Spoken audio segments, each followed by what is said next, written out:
So we say if MySQL num rows of query that we've run, so query run, equals 0, then we need to return true.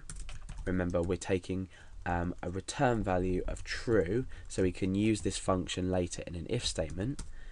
Else, if MySQL num rows query run equals 1,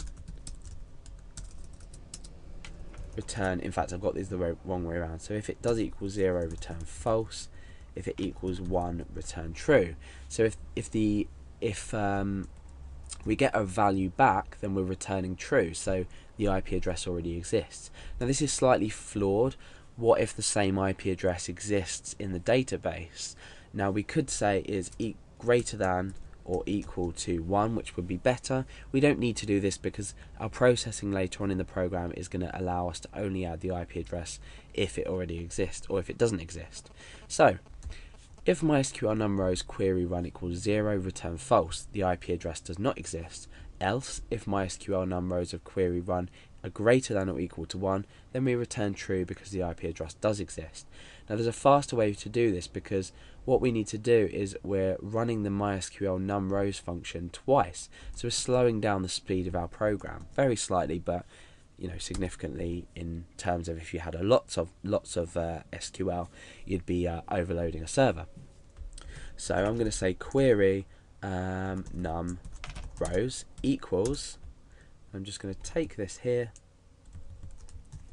and put it into a variable in itself. So we're only running this once, and then what we can do is delete this as well and say query num rows query num rows. That's just a little tip for when you're using lots and lots of things like this. Don't include these in if statements or anywhere else or in any loops. Create them in a separate variable first.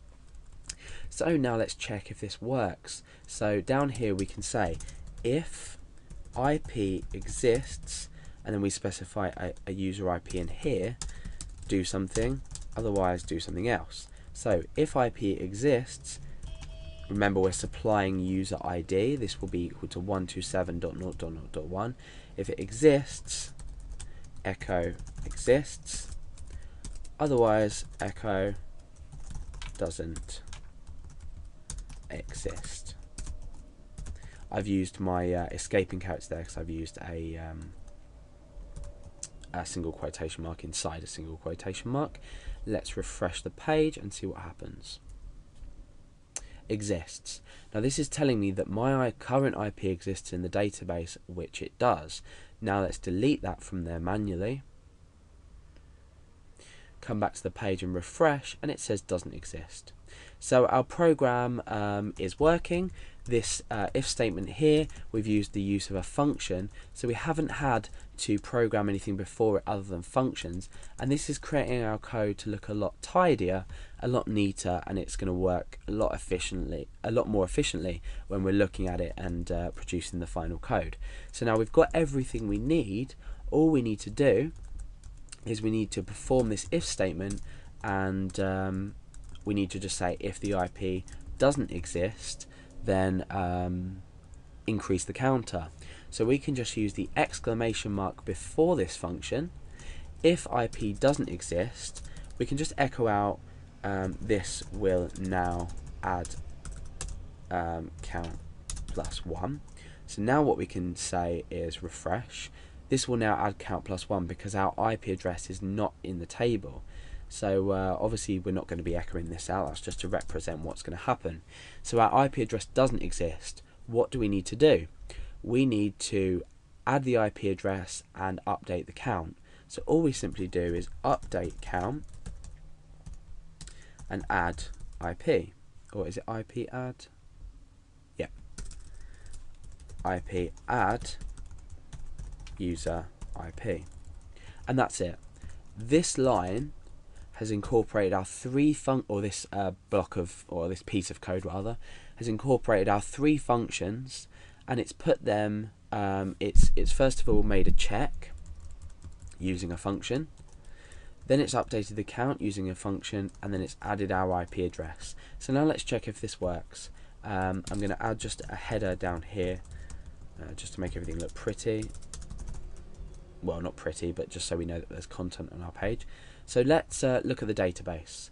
Hits count currently is equal to 0, and hits IP currently doesn't have any rows in. You can see that I've got this like red little white arrow with a red circle around it. So now let's refresh the page. We've got my page up. Now, because my IP doesn't already exist in the database, we should have updated the count and added my IP in, ready for the next check when I come onto the page again. So hits IP, we can see that we've got my IP address being inserted into the database, and hits count will be updated by 1. Now let's refresh the page again. That's done. Let's return here. Hits count is still equal to 1, and my IP address is already in the database. So what we've done is we've used 3 different functions. So we've kept our code nice and tidy, and what we've then done is we've checked if an IP exists. We've created some code or some SQL to insert an IP, and we've also created some code to update the count value. Now, like I said before, this isn't the quickest and easiest way to do this, but the amount of time we've spent developing certain parts of it means that you know exactly how to do things the long way round. Therefore, when it comes to working the short way round, you'll be absolutely fine handling it.